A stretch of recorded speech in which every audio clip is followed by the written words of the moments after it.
Donc voici le corrigé du bac blanc sur le théorème de Wilson. Donc première question. Alors d'abord on étudie l'équation donc diophantienne 18x plus 47y égale 1. Donc 1 évidemment dès le début il fallait voir si 18 et 47 étaient premiers. Alors c'est évident mais on va quand même le démontrer. Alors, vous pouvez faire avec l'algorithme d'Euclide. Comme on le demande après, je pense que c'est pas nécessaire. Peut-être faire la liste des diviseurs. Donc les diviseurs de 18. Diviseurs positifs, je vais faire. Donc 1, vous avez 1, 2, 3, vous avez 6, 9 et 18. Diviseur de 47, vous l'avez, 47 étant en premier, donc vous avez 1 et 47. Le plus grand diviseur commun, vous voyez bien, c'est PGCD, donc de 18 et 47, et donc 1. Donc 18 et 47 sont premiers. Quelle est la conséquence? La conséquence, c'est qu'on va pouvoir utiliser le théorème de Bézout que je vais afficher tout en bas.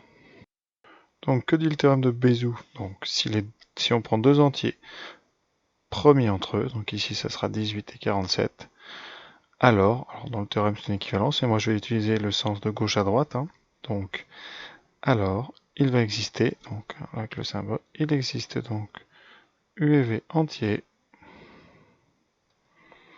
relatifs, ils peuvent être négatifs, tels que 18U plus 47V est égal à 1.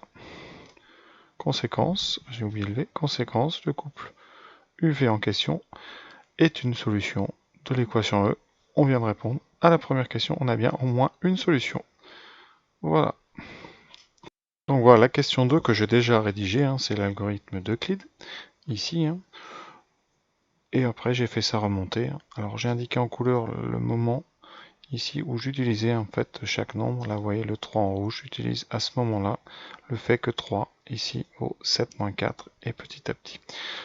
Sachez qu'à chaque étape, je ici note alors les étapes que je vais souligner en jaune, celle-là, celle-là et celle-là. Je vérifie toujours là la machine comme ça rapidement pour vérifier que je ne suis pas en train de faire des bêtises. Et évidemment au dernier coup, vous vérifiez quand même la dernière chose que vous écrivez. Voilà, ça doit marcher, c'est donc assez simple à faire, mais il faut présenter ça de façon très rigoureuse. Voilà. Donc maintenant, on a notre couple de solutions particulières, on va pouvoir passer à la résolution de notre équation diophantienne. Donc l'étape suivante, on réécrit l'équation E. Ensuite, on écrit notre égalité avec notre couple de solutions particulières. On fait la soustraction. Voilà, on arrive sur ce qu'on appelle une égalité de Gauss qu'on va pouvoir travailler grâce au théorème que je vais citer tout de suite. Voilà, donc j'ai rempli un petit peu. Alors voilà, on en était ici. On est vraiment dans le cadre du théorème de Gauss. Ici, 18, donc divise 47 fois moins y plus 5. Et comme il est premier avec 47, on applique le théorème. Il divise donc moins y plus 5. Conséquence de cette division, cette divisibilité, c'est que vous pouvez trouver, il existe, c'est pas pour tout cas, il existe cas, un antiratif tel que moins y plus 5 va s'écrire 18 fois quoi? 18 fois k. Et donc y vaut 5 moins 18k. Voilà, ça c'est la première étape. La deuxième étape, c'est de trouver x. Mais surtout, ne pas refaire la même chose en utilisant le fait que 47, 18 divise 18 fois x plus 13, parce que vous auriez la même chose, mais avec ici, il existe un k', et donc vous n'auriez pas le même k et k', et après le raisonnement est difficile à tenir. Donc arrivé à cet instant-là du raisonnement, vous injectez ça, vous le remettez en fait dans l'égalité que je vais encadrer en rouge ici, c'est-à-dire, voilà, vous allez réutiliser cette égalité ici, dans laquelle vous allez remplacer donc moins y plus 5 par 18k, c'est-à-dire ici, voilà. Et vous obtenez une deuxième égalité, vous allez voir, qui permet, donc, en injectant ça dans l'étoile, et voilà, vous avez l'étoile. Voilà, ça vous donne donc 18 fois x plus 13, qui vaut donc 47 fois 18k. Et les 18 vont se simplifier. Il vous reste que x plus 13 vaut 47 fois k. et donc vous en déduisez que x s'écrit lui aussi avec ce nombre k, hein, sous la forme moins 13 plus 47 fois k. Voilà.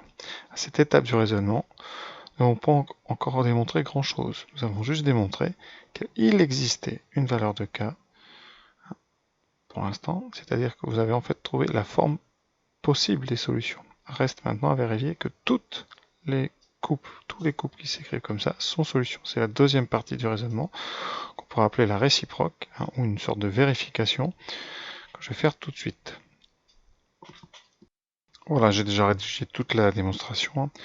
Donc pour l'instant, nous savons que si x, y est un couple solution, sa forme est obligatoirement moins 13 plus 47k, 5 moins 18 pour un certain cas. On ne sait pas si c'est pour tous les cas, mais on sait que d'après Gauss, il existe un cas. Voilà. Maintenant, on va passer à la réciproque, en fait, ce que beaucoup oublient souvent. Donc on doit vérifier en fait, que ce couple-là, cette forme-là, marche tout le temps, quel que soit k. Alors c'est très simple à faire, en plus il suffit juste de remplacer ça dans l'équation, dans le membre de gauche de l'équation, et en développant, on s'aperçoit que il y a deux termes qui disparaissent entre eux, et il reste deux autres termes qui en fait font 1, puisque nous retrouvons en fait le couple solution particulier de la question B. Voilà, donc quel que soit k, le couple là est solution, et donc on fait ensuite la conclusion, on essaie de faire ça bien, c'est les solutions sont tous les couples de cette forme avec k appartenant à z.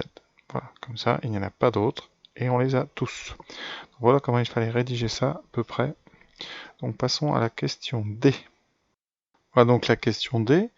Alors on va passer donc ici à 18x plus 47y égale 1. Ça équivaut à dire que 18x est égal à 1 modulo 47. Conséquence, tous les x qui vérifient 18x égale 1 modulo 47 sont en fait des x qui correspondent à des solutions de notre équation diophantienne E. Voilà, donc tout l'équivalence. Donc, ça veut dire que x a la forme qu'on a trouvée dans la question C, c'est-à-dire qu'il s'écrit moins 13 plus 47k, obligatoirement. Voilà, donc ça veut dire qu'il vaut moins 13 modulo 47. Alors après, bon, il y a plusieurs façons de montrer qu'il est unique, hein, parce que la question, je vous rappelle, c'est de montrer que x appartenant à A. Et A, c'est entre 1 et 46. Donc il ne s'agit pas de montrer qu'on peut trouver x, mais de montrer qu'on peut trouver un x qui est entre 1 et 46. Et 46, oui. Donc, alors je vous propose, on prend les valeurs de k égale 0, 1 et 2. Ça nous donne moins 13, 34 et 81. Bon, vous comprenez bien que moins 13 plus 47k, ça augmente avec k. Donc forcément, si vous allez plus loin, ça sera plus grand que 80. Si vous prenez des k négatifs, vous aurez plus petit que moins 13. Donc la seule valeur possible, c'était 34. Voilà. De toute façon, pour les modulos 47, chaque intervalle de largeur 47 ne contient qu'un seul équivalent de moins 13. Donc voilà pourquoi vous n'en pouvez en avoir qu'un. Donc voilà, maintenant on va pouvoir passer à la partie 2 qui était, je pense, plus simple, puisque c'est utiliser directement le théorème de Gauss. Voilà, la question 2a, qui était, bon, c'est une démonstration, hein, qui n'est pas très facile, mais bon, voilà. Alors je l'ai déjà rédigée, je vais la détailler. Donc on part du côté gauche surtout. Incertain, pour simplifier, sont partis de a égale 0 ou b égale 0. Alors évidemment qu'ils ont trouvé a fois b égale 0, mais c'était pas, ça c'est la réciproque. Vous devez respecter l'ordre. Ici, on part de la gauche. Donc on part de AB égale 0, ce qui implique qu'il existe une valeur de k entier relative, telle que AB vaut 47k. Donc 47 divise AB. Voilà. On est un début en fait du théorème de Gauss. Mais on n'a pas A premier avec B. Donc on va faire une sorte de digression. On va prendre deux cas. Premier cas, si 47 et A ne sont pas premiers entre eux. Ça veut dire que leur PGCD ne vaut pas 1. Et donc, on va chercher le PGCD dans les diviseurs de 47. Mais 47 étant premier, il n'a que deux diviseurs, 1 et 47. Donc, comme ce n'est pas 1, le PGCD de 47 et A sera donc 47. Et vous en déduisez que A est un multiple de 47, donc il vaut bien 0 modulo 47. Voilà. Donc dans le premier cas, on arrive à A égale 0 modulo 47.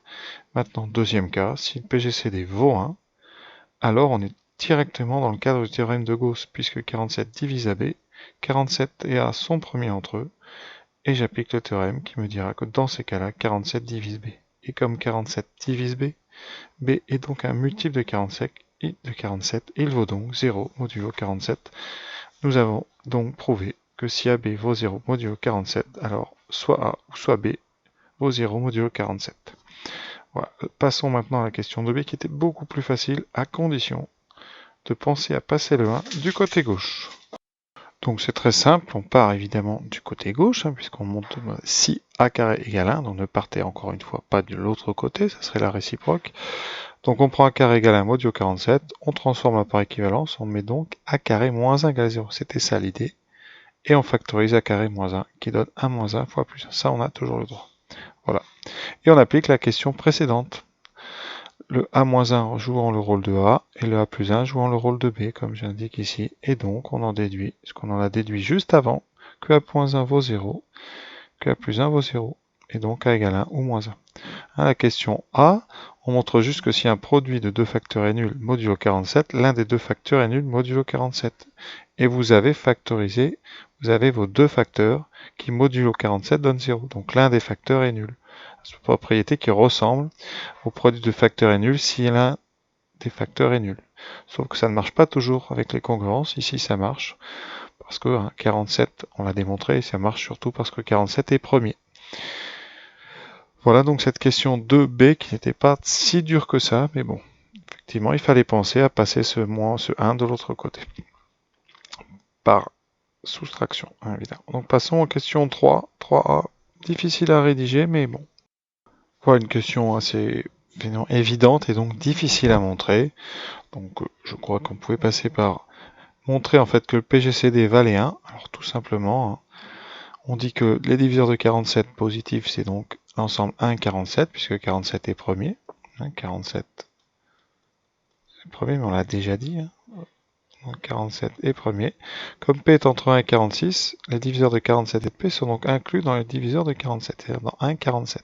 Et P étant plus petit que 46, les diviseurs communs ne peuvent pas être plus grands que 46. Donc il n'en reste qu'un possible, c'est le 1. Conséquence, P et 47 sont premiers entre eux. J'ai oublié de mettre entre eux. Voilà. Puisque, on vient de montrer donc, que leur PGCD est forcément égal à 1, puisqu'il n'y a qu'un diviseur commun. Donc voilà cette question.